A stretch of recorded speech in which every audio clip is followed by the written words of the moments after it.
ప్రభువైన యేసుక్రీస్తు నామములో మీ అందరికీ కూడా వందనాలండి. నా ప్రియ దేవుని బిడ్డలారా, బాగున్నారా? మీరందరూ కూడా బాగుండాలని మీ కొరకు ప్రతిదినం ప్రార్థన చేస్తుంటున్నాం. ఆధ్యాత్మికమైన మన జీవితంలో నిత్యము కూడా దైవ వాక్కును అనుసరించి మనం నడవాలన్నదే దేవుని యొక్క చిత్తము, దేవుని యొక్క సంకల్పం. యేసుక్రీస్తు ప్రభువారు సిలువలో పలికిన రెండో మాటను ఈరోజు మనం ధ్యానించుకుందాం. నా ప్రియ సహోదరి సహోదరులారా, యేసుక్రీస్తు ప్రభువారు భూమి మీద 33.5 సంవత్సరము ఆయన జీవించినట్లుగా మనం చూడొచ్చు. ఆయన యొక్క ప్రేమ, ఆయన యొక్క కరుణ, ఆయన యొక్క కటాక్షము నిత్యము కూడా నశించిపోతున్న వారి మీద వారిని రక్షించుకోవాలని అన్న తాపత్రయము మనం చూస్తూ ఉన్నాం. కాబట్టి నా ప్రియదేవం బిడ్డరా, మనం తెలుసుకోవాల్సిన విషయం ఏంటంటే, ఆయన సిలువ వేస్తూ ఆయనతో కూడా 2 నేరస్తులను సిలువ వేయటం జరిగింది. ఆ 2 నేరస్తుల్లో మొదటివాడు అంటున్నాడు, అయ్యా, నిశ్చయంగా నువ్వు దేవుని కుమారుడవైతే నిన్ను నీవు రక్షించుకొని మమ్మను రక్షించుము అంటున్నాడు. రెండోవాడు అంటున్నాడు, మొదటివాడిని గద్దిస్తూ, మనం చేసినటువంటి పాపములకు, అతిక్రమములకు, మనం చేసినటువంటి నేరాలకు మనకి శిక్ష న్యాయమే. ఏ పాపము చేయనటువంటి, ఏ దోషము కనబడనటువంటి ఆ పరిశుద్ధుడైన యేసుక్రీస్తు ప్రభువారిని అన్యాయపు తీర్పు చేత నిష్కారణంగా ఆయన్ను సిలువ వేయటం జరిగింది అని మొదటి నేరస్తుడిని ఈ రెండో నేరస్తుడు గద్దిస్తూ, ఈ యొక్క నేరస్తుడు అంటున్నాడు యేసుక్రీస్తు ప్రభువుతో, అయ్యా, నువ్వు నీ రాజ్యమునకు వెళ్ళినప్పుడు నన్ను కూడా జ్ఞాపకము చేసుకో అని అడిగిన వెంటనే యేసుక్రీస్తు ప్రభువారు చెప్తున్న మాట, సిలువలో రెండో మాట చదువుకుందాం. లూకా సువార్త 23వ అధ్యాయము 43వ వచనం. అందుకు ఆయన వానితో, నేడు నీవు నాతో కూడా పరదేశంలో ఉందవని నిశ్చయముగా నీతో చెప్పుచున్నాను. నా ప్రియ సహోదరి సహోదరులారా, ఆయన యొక్క హృదయము, ఆయన యొక్క ప్రేమ, ఆయన యొక్క కటాక్షము, ఆయన యొక్క దయ ఈ సందర్భంలో కూడా కనబరుస్తున్నట్టుగా మనం చాలా స్పష్టంగా గమనించవచ్చు. కారణం ఏంటి అంటే, ఆయన ఎప్పుడూ కూడా ఒక వ్యక్తి తను నమ్మిన వారిని విడిచిపెట్టే దేవుడు కాదు, అన్యాయం చేసే దేవుడు కాదు. ఆయనను తెలుసుకొని, ఆయన ప్రేమను గుర్తించి, ఆయన యొక్క నామంలో మనము పశ్చాత్తాపపడి ఆయనను మనము సేవించిన ఎడల ఎట్టి పాపినైనా దేవుడు కరుణించే దేవుడు, కటాక్షించే దేవుడు, దయ చూపే దేవుడని ఇక్కడ చాలా స్పష్టంగా మనకి కనబడుతుంది. అక్కడుంటున్న అధిపతులందరూ కూడా, అక్కడుంటున్న వారు అందరూ కూడా నేరస్తులని వారిని సిలువకు వేశారు. సిలువకు వేసినప్పటికీ కూడా ఆ నేరస్తులు ఒకడు యేసుక్రీస్తు నిజమైన దేవుడు అని తానుగా పశ్చాత్తాపపడి దేవుణ్ణి కనికరించము అని బ్రతిమలాడితే, దేవుడు ఆ సందర్భంలో కూడా ఆయనను రక్షిస్తానని వాగ్దానము చేస్తూ ఉన్నాడు, ఆయన కాపాడుతానని దేవుడు చెప్తూ ఉన్నాడు. కారణం ఏంటంటే, నా ప్రియ దేవుని బిడ్డలారా, ఒకసారి మీరు ఆలోచించండి. నిన్నెవరైనా కూడా నిష్కారణంగా తిట్టారంటే నువ్వు ఖచ్చితంగా ప్రతీకారం తీర్చుకుంటాం. నిన్నెవరైనా కానీ కొట్టారంటే వారి మీద ద్వేషాన్ని మనం పెంచుకుంటాం. కానీ యేసుక్రీస్తు ప్రభువారిని అన్యాయపు తీర్పు చేత తన శరీరాన్ని అంతటినీ కూడా గాయాల పరుస్తున్నప్పటికీ ఒక్క నోటి మాట కూడా యేసుక్రీస్తు ప్రభువారు మాటలాడలేదు. ఆయన ఒక్క మాట మాట్లాడుంటే సైన్యములకు అధిపతి అయిన దేవుడు పరలోకము నుంచి తన దూతల్ని పంపించి ఈ భూమి అంతటినీ కూడా నాశనం చేయగలిగిన శక్తి యేసుక్రీస్తు ప్రభువారికి ఉంది. అయినప్పటికీ కూడా ఆయన వదుకు తేవబడిన గొర్రెపిల్ల వలె తల వంచుకుని తండ్రి యొక్క చిత్తాన్ని నెరవేర్చడానికి ఈ భూమి మీద ఆయన శ్రమ పడినట్టుగా మనం గమనించవచ్చు. ఈరోజు చాలా మంది మతోన్మాదులు ఏం చేస్తున్నారంటే, ఆయన 3 మేకలు పీక్కోలేని వాడే మమ్మల్ని ఎలా రక్షిస్తాడు అని చెప్తున్నారు. ఆయనను ఆయనే కాపాడుకోలేని వాడు దేవుడా? ఆయనను ఆయనే రక్షించుకోలేని వాడు మమ్మల్ని రక్షిస్తాడా? ఆయనను ఆయనే సిలువను అప్పగించుకున్నవాడు మమ్మల్ని జీవితాలు ఏం బాగుపరుస్తాడు అని చాలా మంది అవహేళన చేస్తున్నారు. కానీ నా ప్రియ దేవుని బిడ్డలారా, ఒకటి మాత్రం సత్యం ఏంటంటే, ఒక వ్యక్తికి పాప విమోచన కలగాలంటే, ఒక వ్యక్తి నరకం నుంచి తప్పించబడాలంటే, ఒక వ్యక్తి సత్య మార్గం తెలుసుకోవాలంటే, ఒక వ్యక్తి పరిశుద్ధుడిగా జీవించాలి అంటే అది కేవలం పరిశుద్ధమైన యేసుక్రీస్తు యొక్క రక్తము ద్వారానే సాధ్యమవుతుంది. కాబట్టి మానవాళి చేసిన పాపము అతిక్రమముల కొరకై యేసుక్రీస్తు ప్రభువారు సిలువలో తన్ను తానుగా సమర్పించుకొని ఆయన కార్చిన రక్తం చేత ఈరోజు మానవుడికి స్వస్థత, మానవుడికి విమోచన, మానవుడి యొక్క పాప యొక్క జీవితం నుంచి సంపూర్ణమైన విడుదల కలుగుతూ ఉంది. ఆయన కార్చిన రక్తము చేతనే ఈరోజు మానవుడు దేవుని యొక్క రాజ్యంలోకి చేర్చబడుతూ ఉన్నాడు. నా ప్రియ సహోదరి సహోదరులారా, గమనించండి, ఆయన యొక్క ప్రేమ, ఆయన యొక్క కరుణ, ఆయన యొక్క త్యాగము అంతా కూడా మన కోసమే. కాబట్టి తండ్రి యొక్క చిత్తాన్ని నెరవేర్చడానికి భూమి మీదకి మనిషి కుమారుడిగా వచ్చాడండి. లోకాలనేలే లోక రక్షకుడు మనిషి కుమారుడుగా ఈ లోకానికి వచ్చి నన్ను నిన్ను ప్రేమిస్తూ మన కొరకై ప్రాణత్యాగము చేసిన దేవుడు. ఆయన తపనంతా కూడా ఏంటి అంటే రక్షించాలి, మనం బాగుపడాలి, మన జీవితాల్లో క్షేమము చూడాలి, మనము నిత్యరాజ్యము చేరాలన్నదే దేవుని యొక్క సంకల్పమై ఉన్నది. అందుకని యోహాను సువార్త 14:3 ఉంటుంది, నేనుండు స్థలంలోకి మిమ్మల్ని తీసుకుని వెళ్తాను అని దేవుడు వాగ్దానము చేస్తున్నాడు. ఇహలోక మాలిన్యము చేత ఒక వ్యక్తి బందీ ఉంటే ఆ వ్యక్తిని విడిపించే నాదుడు ఎవరో కూడా లేదు అండి. నిజమే కదా. ఏ మనిషిలో కూడా ఈరోజు ప్రేమను మనం చూడలేం. స్వార్థపూరితమైన ప్రేమ, మోసము చేసేటటువంటి స్వభావము, అన్యాయము చేసేటటువంటి భావము కలిగి ప్రతి ఒక్కరూ కూడా ఈ సమాజంలో జీవితాన్ని కొనసాగిస్తూ ఉన్నారు. అటువంటి వారి కొరకు యేసుక్రీస్తు ప్రభువారు తన ప్రేమను వెల్లడిపరుస్తూ, అందుకనే ప్రియ దేవుని బిడ్డలారా, బైబిల్లో ఈ మాట రాయబడింది చాలా స్పష్టంగా. ఒకసారి చదువుకుందాం. 1 తిమోతికి రాసిన పత్రిక 1:15 పాపులను రక్షించుటకు యేసుక్రీస్తు లోకానికి వచ్చును.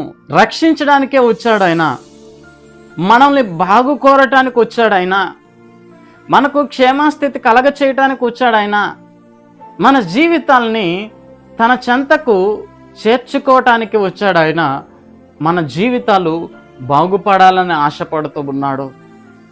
నా ప్రియ దేవుని బిడ్డలారా, ఆలోచించండి. ఈరోజు మన సొంత వారే మన బాగు కోరలేరు.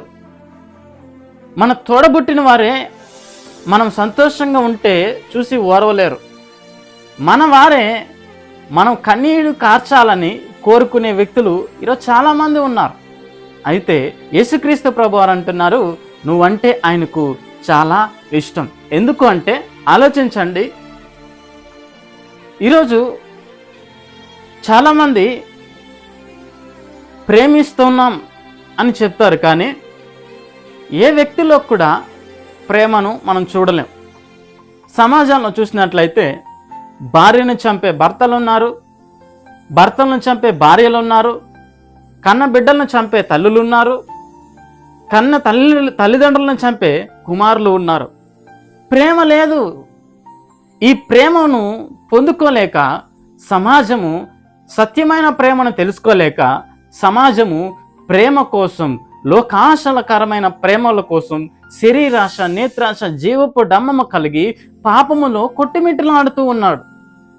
ఈ పాపము నుంచి విడిపించబడాలంటే కేవలము ఆ మనిషికి యేసుక్రీస్తు ద్వారానే సాధ్యమవుతుంది తప్ప ఏ ఒక్క వ్యక్తి దగ్గర కూడా అది సాధ్యమయ్యే పని కానే కాదు. ఎందుకు అంటే ఆయన మాత్రమే పాపుల్ని రక్షిస్తాడు, ఆయన మాత్రమే వారిని విడిపిస్తాడు, ఆయన మాత్రమే వారిని రక్షణలోకి నడిపించగలుగుతాడు. కాబట్టి నా ప్రియ దేవుని బిడ్డలారా, అపోస్తలుడైన పౌలు గారు తిమోతికి రాస్తూ చెప్తున్నాడు, పాపుల్ని రక్షించడానికి యేసుక్రీస్తు ప్రభువారు లోకానికి వచ్చాడు తప్ప గొప్పవారిని రక్షించాలనేది దేవుని యొక్క చిత్తము కాదు.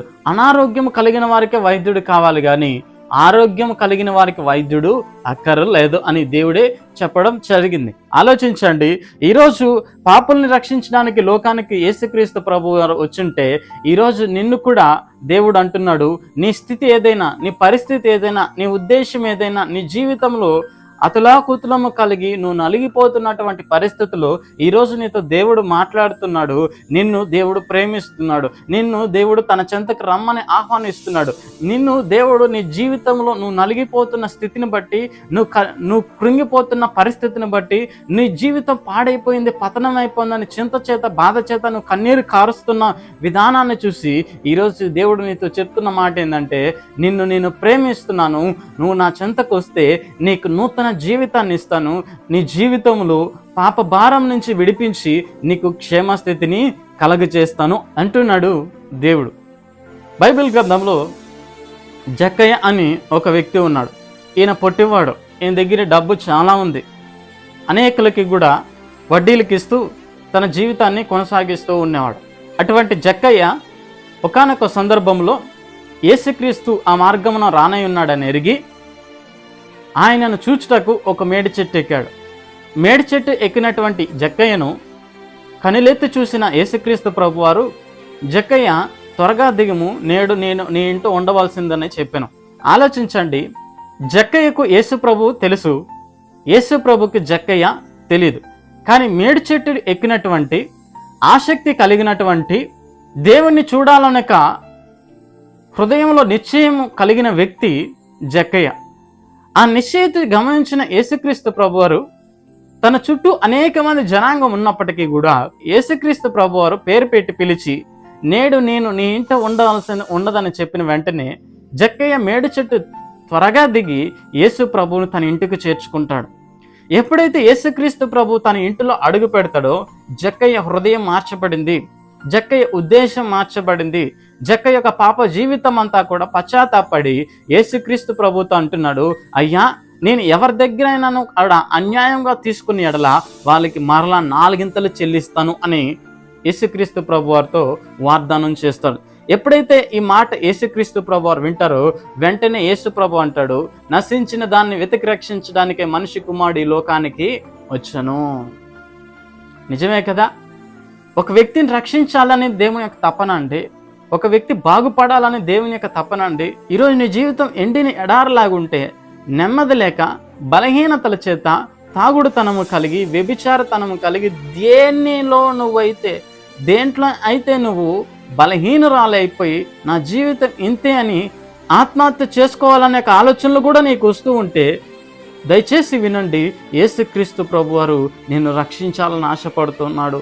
ఆయన మాత్రమే నీ జీవితాన్ని సత్యంలోనికి నడిపించగలుగుతాడు. ఆయన మాత్రమే నీకున్నటువంటి పాప భారాన్ని తొలగించగలుగుతాడు. ఆయన మాత్రమే నీ జీవితంలోకి నెమ్మదిని ప్రసాదించగలుగుతాడు. అందుకనే ప్రకటన గ్రంథంలో ఈ మాట చాలా స్పష్టంగా రాయబడింది. ఒకసారి చదువుకుందాం. ప్రకటన గ్రంథం 3వ అధ్యాయం 20వ వచనం, నేను తలుపు నొద్ద నిలిచుండి తట్టుచూ ఉన్నాను, ఎవడైనానో నా స్వరం విని తలుపు తీసిన ఎడల నేను అతని ఎద్దకు వచ్చి అతనితో నేనును నాతో కూడా అతడు భోజనము చేయదము. నా ప్రియ దేవుని బిడ్డలారా, ఈరోజు అనేక మంది హృదయాల్ని దేవుడు తడుచూ ఉన్నాడు. మార్పు చెందావా? మారు మనసు పొందావా?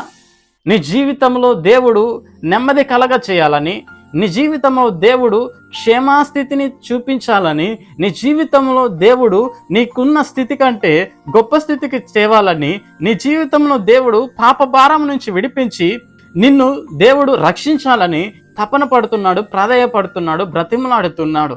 కాబట్టి నా ప్రియ దేవుని బిడ్డలారా, నీవు ఆ యొక్క నేరస్తుడు వలె మార్పు చెందిన ఎడల, నీవు నీ హృదయంలో యేసుక్రీస్తు ప్రభువాన్ని విశ్వసించిన ఎడల, నీవు యేసుక్రీస్తు ప్రభు నిజమైన దేవుడని గుర్తించిన ఎడల నేడే ఈ తీర్మానం చేసుకో, యేసయ్యా నన్ను రక్షించు, యేసయ్యా నన్ను కాపాడు, యేసయ్యా నన్ను బాగొచ్చి, యేసయ్యా నా జీవితాన్ని, నా పాపపు జీవితాన్ని మార్చి నన్ను పరిశుద్ధపరిచి నీ రక్తం చేత నన్ను శుద్ధినిగా చేసి నీ రాజ్యంలో జ్ఞాపకం చేసుకో అని ఆ నేరస్తుల వల్ల నేను పలికిన ఎడల దేవుడు నిన్ను కనికరించి నీ జీవితాన్ని ఉన్నతమైన స్థానానికి తీసుకెళ్తాడు. నీ పాప జీవితాన్ని అంతటిని క్షమించి ఆయన కార్చిన రక్తం చేత నీకు విమోచన కలుగుతుంది. ఈ మాటలు దేవుడు దీవించునుగాక. ఆమేన్.